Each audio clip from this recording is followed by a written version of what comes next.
Habang in-enjoy ko kababayan ang aking pagbablog at unang-una po sa lahat kababayan, maraming salamat po sa lahat po nag-share ng aking mga videos para po mas marami makapanood ng aking tunay na buhay kababayan dito sa Taiwan. OFW at mangbubuko sa Taiwan.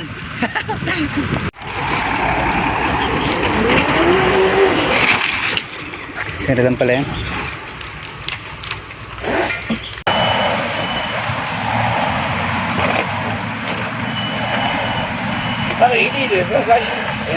Langit siya.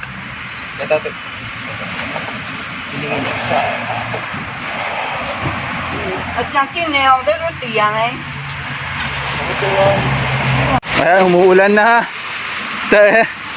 Nababasa na yung ulo ng Kuya Michael. Kuya Michael, nababasa na yung ulo mo.